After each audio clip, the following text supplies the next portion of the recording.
Queridos irmãos, queridas irmãs, em nosso Senhor e Salvador Jesus Cristo, nós temos a alegria de poder entrar em contato, mesmo que à distância, com a pregação da palavra, com o culto que nós agora queremos realizar em louvor ao nosso Deus. E começamos com uma palavra do Salmo do dia, do final de semana, que é o Salmo 67. Seja Deus gracioso e nos abençoe, e resplandeça sobre nós o seu rosto. Iniciemos, portanto, esse nosso culto em nome de Deus Pai, Deus Filho e Deus Espírito Santo. Amém. Deus é o nosso refúgio e fortaleza. Ele é socorro bem presente nas tribulações. Se dissermos que não temos pecados, a nós mesmos nos enganamos e a verdade não está em nós. Mas se confessarmos os nossos pecados, Ele é fiel e justo para nos perdoar e nos purificar de toda injustiça. Portanto, confessemos os nossos pecados a Deus em oração. Ó Deus, de toda misericórdia, nós te confessamos que por natureza somos pecaminosos e impuros e que temos cometido pecados contra ti, tanto por pensamentos como palavras e ações. Merecemos, portanto, a tua eterna condenação. Mas, ó Deus, por amor de Jesus Cristo, não nos condenes, mas tem misericórdia de nós e consola-nos com o teu Espírito Santo. Amém. Se foi esta a tua oração, se você reconheceu as suas fragilidades diante de Deus e confia no perdão dele e deseja o consolo do Espírito Santo, então, como ministro da palavra, chamado e ordenado, eu anuncio a graça de Deus e da parte por ordem de Jesus Cristo, meu Senhor, perdoo todos os pecados, em nome do Pai e do Filho e do Espírito Santo. Amém.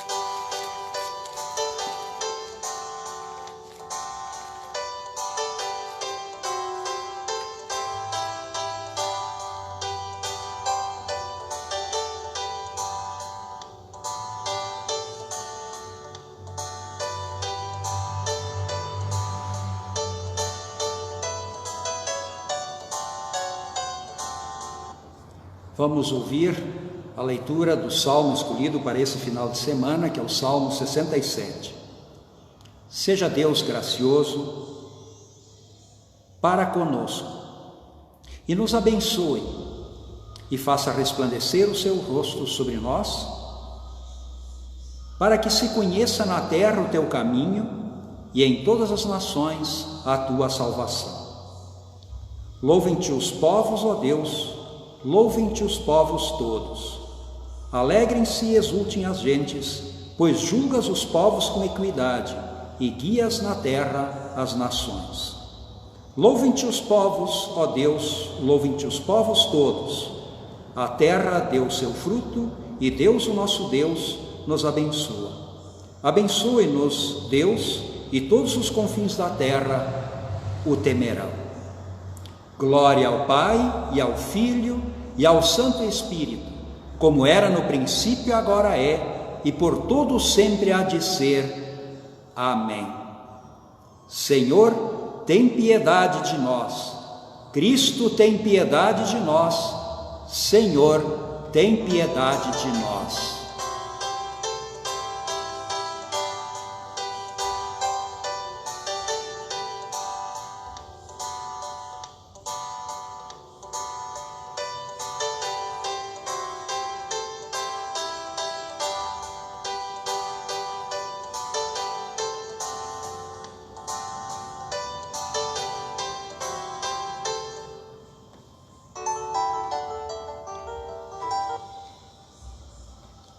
Vamos fazer oração. Ó Deus, Tu revelas a Tua onipotência, principalmente em manifestar misericórdia e compaixão.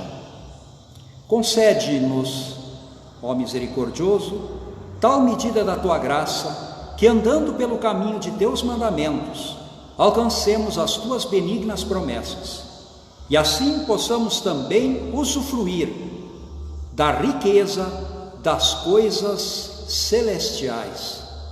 Nós te suplicamos isto, mediante Jesus Cristo, Teu Filho, nosso Senhor, que vive e que reina contigo e com o Espírito Santo, um só Deus, pelos séculos sem fim. Amém. Nós queremos ouvir a primeira leitura bíblica, que nós encontramos no Antigo Testamento, em Isaías 56, versículo 1, e depois versículos 6 a 8.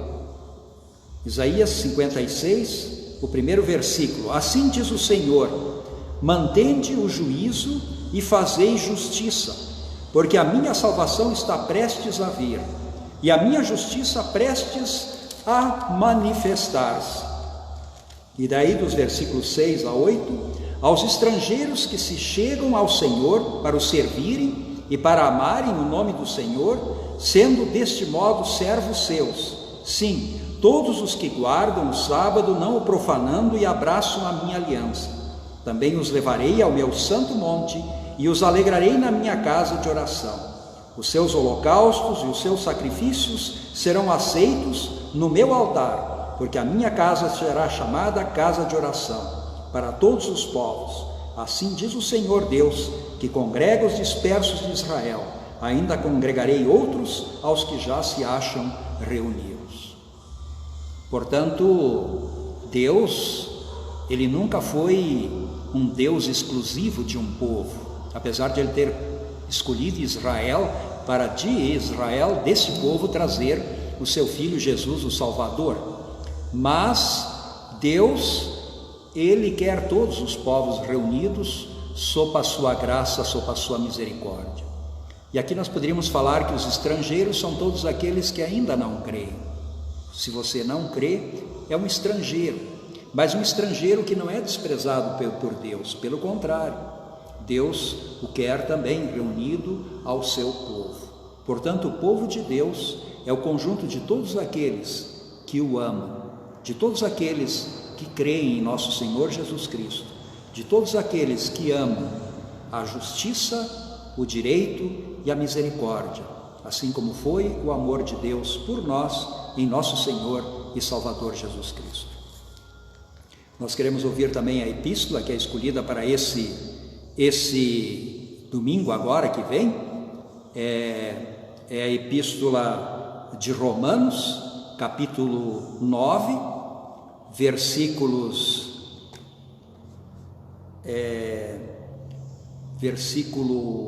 11, capítulo 11, versículos 1 e 2, e depois 13 a 15, onde nós lemos Romanos 11, 1 e 2, 13 a 15. Pergunto, pois, terá Deus porventura rejeitado o seu povo? De modo nenhum, porque eu também sou israelita da descendência de Abraão, da tribo de Benjamim. E depois 13 a 15, dirige-me a vós outros que sois gentios. Gentios são aqueles que não pertenciam ao povo de Israel. Visto, pois, que eu sou apóstolo dos gentios, glorifico o meu ministério, para ver se de algum modo posso incitar à emulação os do meu povo e salvar alguns deles. Porque se o fato de terem sido eles rejeitados trouxe reconciliação ao mundo, que será o seu restabelecimento, senão vida dentre os mortos? Essa é a palavra do apóstolo Paulo.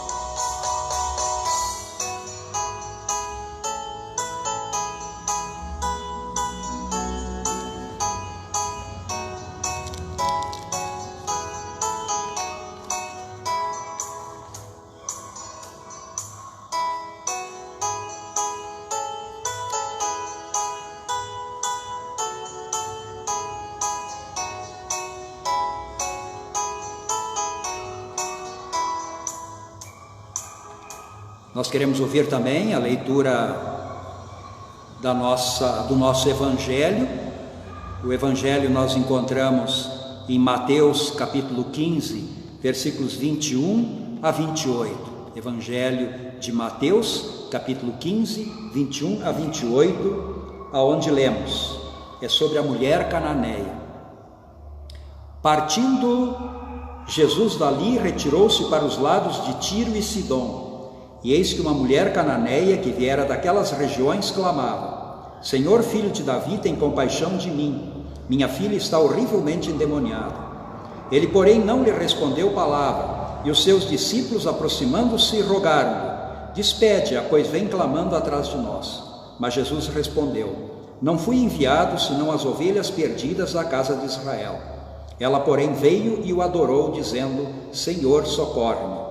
Então ele, respondendo, disse: não é bom tomar o pão dos filhos e lançá-lo aos cachorrinhos. Ela, contudo, replicou: sim, Senhor, porém os cachorrinhos comem das migalhas que caem da mesa dos seus donos. Então lhe disse Jesus: ó mulher, grande é a tua fé, faça-se contigo como queres. E desde aquele momento a sua filha ficou sã. Assim termina o Santo Evangelho. Nós queremos agora confessar a nossa fé nas palavras do Credo Apostólico. Creio em Deus Pai Todo-Poderoso, Criador do céu e da terra, e em Jesus Cristo, seu único Filho, nosso Senhor, o qual foi concebido pelo Espírito Santo, nasceu da Virgem Maria, padeceu sob Pôncio Pilatos, foi crucificado, morto e sepultado, desceu ao inferno, no terceiro dia ressuscitou dos mortos, subiu ao céu e está sentado à direita de Deus Pai Todo-Poderoso, donde há de vir a julgar os vivos e os mortos. Creio no Espírito Santo, na Santa Igreja Cristã, na comunhão do Espírito Santo, na comunhão dos santos, na remissão dos pecados e na ressurreição da carne e também na vida eterna. Amém.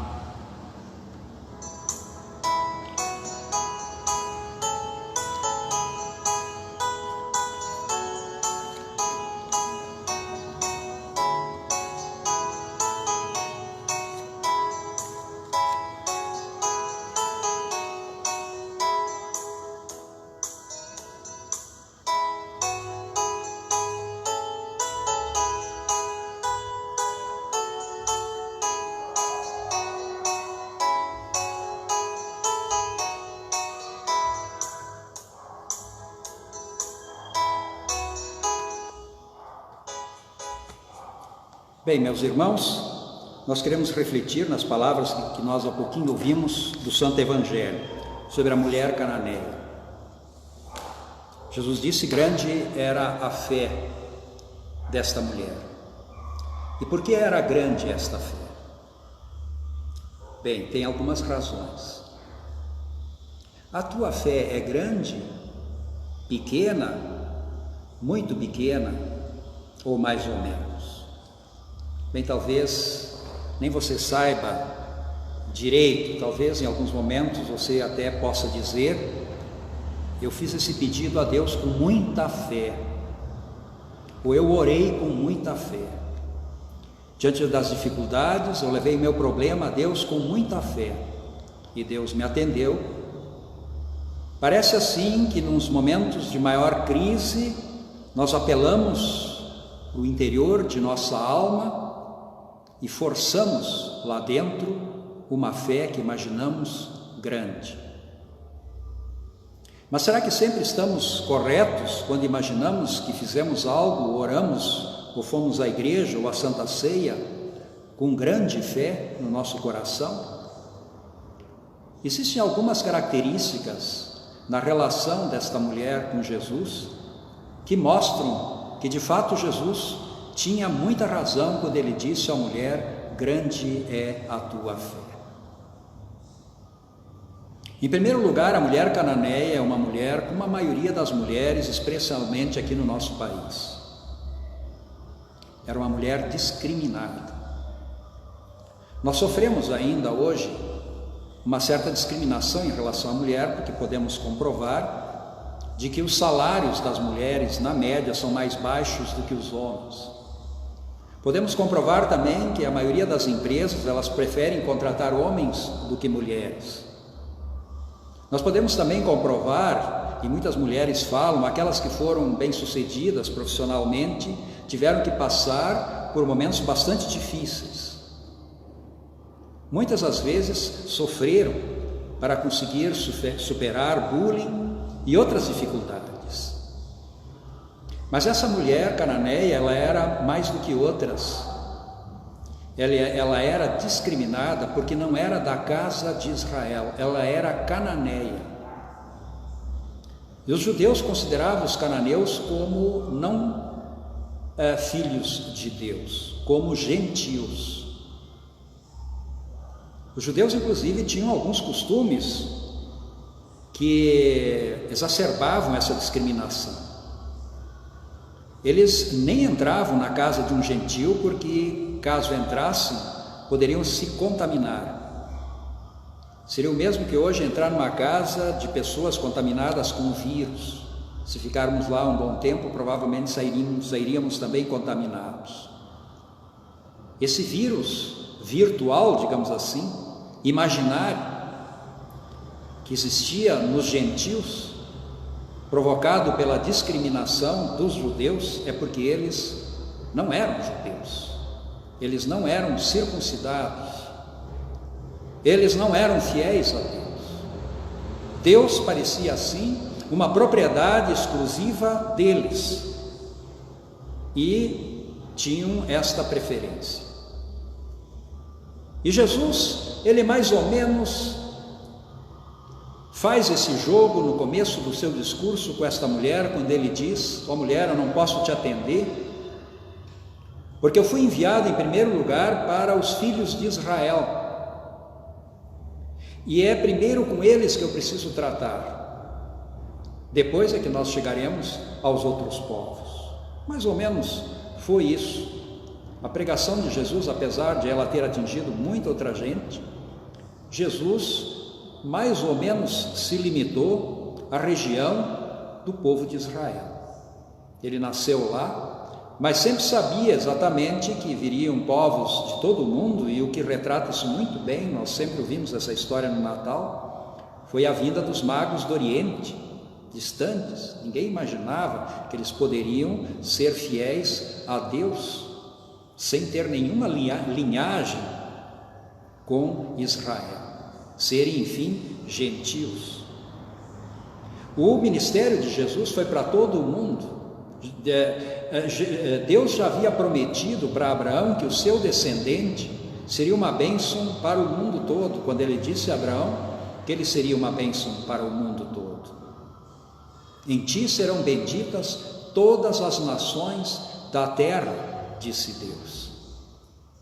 E quando Jesus nasceu, isso ficou bem claro também, que ele nasceu para todos.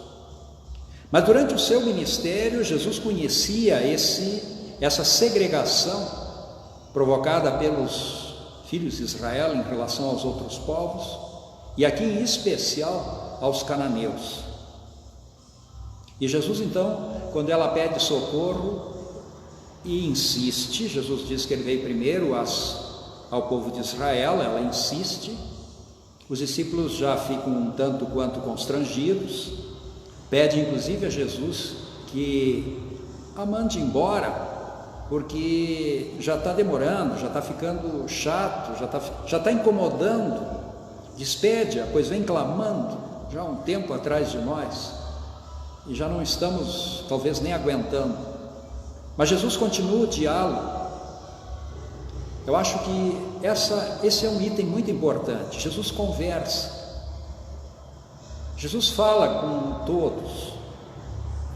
Jesus falou com essa mulher cananeia também, e ele prolonga o discurso, ele vai e entra na questão da discriminação, quando diz que foi enviado para o povo de Israel, e ainda mais, não é bom pegar o pão, tirá-lo dos filhos e lançá-lo aos cachorrinhos. Evidentemente, quando Jesus utiliza o termo cachorrinho, era um termo evidentemente depreciativo, dentro do contexto da depreciação geral, do povo de Israel em relação aos outros povos considerados gentios, mas de uma certa forma Jesus poderia ter dito a coisa de uma forma mais depreciativa ainda. Ele poderia ter dito: não é bom tirar dos filhos o pão e jogá-lo aos cães. Seria uma palavra dura, mais dura ainda. Não, ele usa a palavra cachorrinho, cachorrinho de estimação, o cachorrinho que está dentro de casa, o cachorrinho que está debaixo da mesa. E ela então não quer muitas coisas. Ela sabe que o que ela está pedindo para Jesus é migalha. Então ela diz: Senhor, concordo, está certo, legal, mas eu gostaria que considerasse também que algumas migalhas caem no chão e os cachorrinhos comem. É isso que eu quero, uma migalha. A minha filha está horrivelmente doente e eu gostaria que tu, com tua palavra, como fizeste com tantos outros, a curasse. E Jesus, então, impressionado com aquela mulher, ele diz: ó mulher, grande é a tua fé. E desde aquele momento a sua filha foi curada. Jesus mostra assim que não faz discriminação. Quando há fé, quando há confiança, não importa a origem desta pessoa, não importa a situação dessa pessoa, não importa os pecados dessa pessoa. Jesus conversa, Jesus escuta, Jesus percebe, e aí Jesus, ele entra com seu poder, com sua graça, com a sua misericórdia, com a sua cura. Mas eu fiz a pergunta inicial: e a tua fé é grande ou pequena? Bem, veja para essa mulher, é uma pessoa humilde. Normalmente muitos se colocam diante de Deus numa postura arrogante, como se fossem melhores do que os demais, fosse acima. Não tem uma postura de humildade. Em outro momento, Jesus contou aquela história de uma celebração, de uma solenidade, em que as pessoas vinham chegando, se assentavam nos melhores lugares. Depois o dono da festa pediu que alguns que estavam ali na frente fossem lá para trás, e quem estava lá atrás ele colocou lá na frente, porque achavam que eram pessoas mais dignas. Mas essas pessoas mais dignas primeiro tinham se colocado lá atrás, para serem assim exaltados e honrados de forma especial pelo dono da festa. E assim que Deus faz conosco também.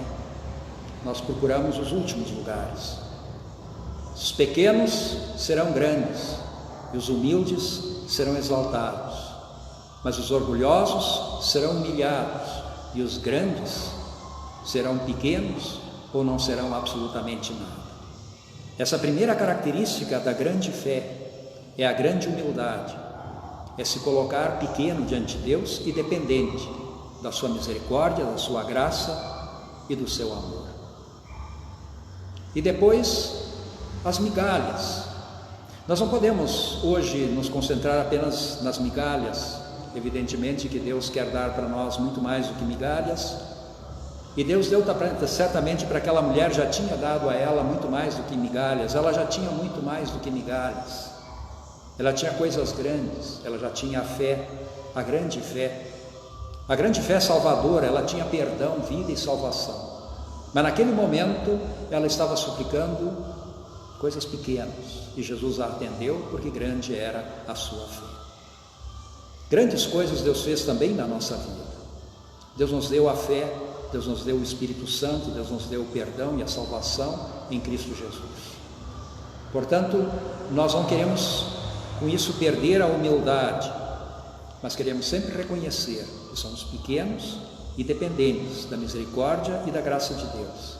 E assim Ele há de nos fortalecer em todos os momentos de fraqueza e de dificuldade na vida, para que possamos assim superar e continuar a nossa jornada nesse mundo, sendo pessoas que possam produzir e fazer o bem para o seu semelhante, porque é essa a nossa missão aqui nesse mundo. Que assim seja. Amém. E a graça de nosso Senhor Jesus Cristo, O amor de Deus o Pai e a comunhão do Espírito Santo esteja com todos vós, agora e sempre.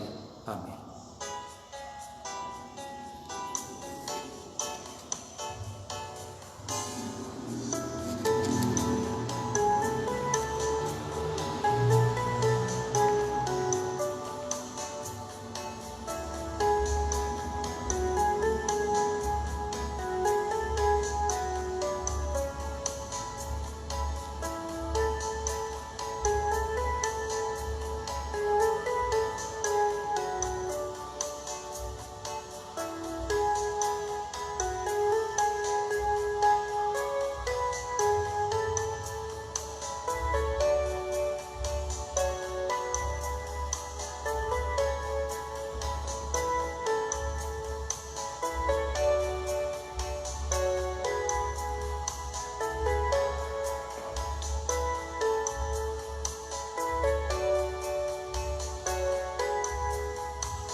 Vamos fazer uma oração.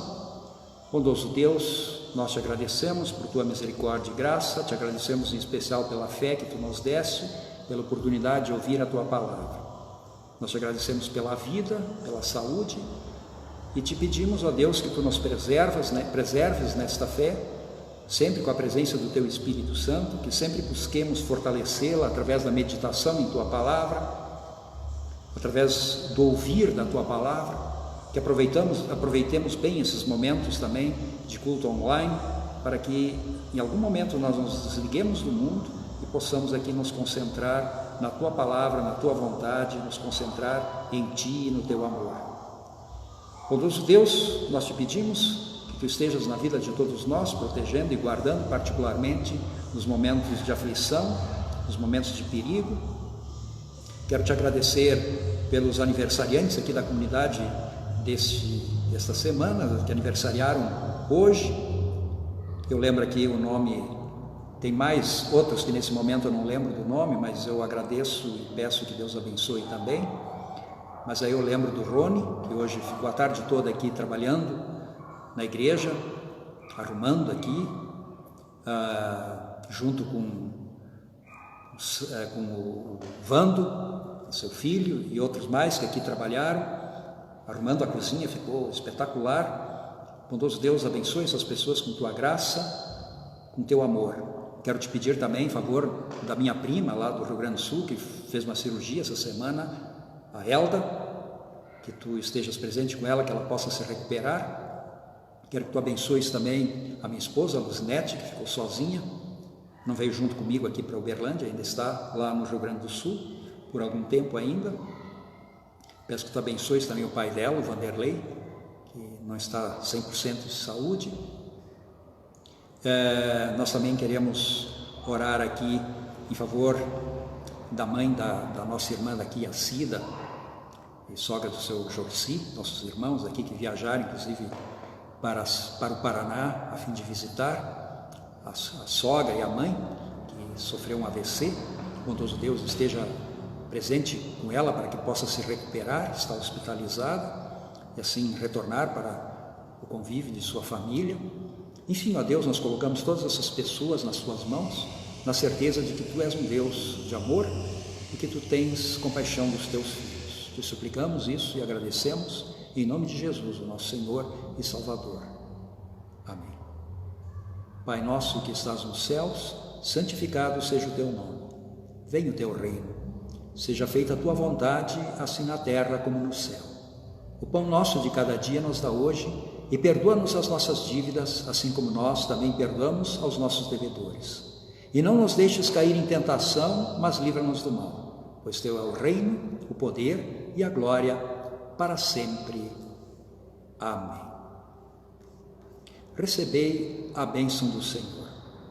E o Senhor vos abençoe e vos guarde. O Senhor faça resplandecer o seu rosto sobre vós e tenha misericórdia de vós. O Senhor sobre vós levante o seu rosto e vos dê a sua paz. Amém.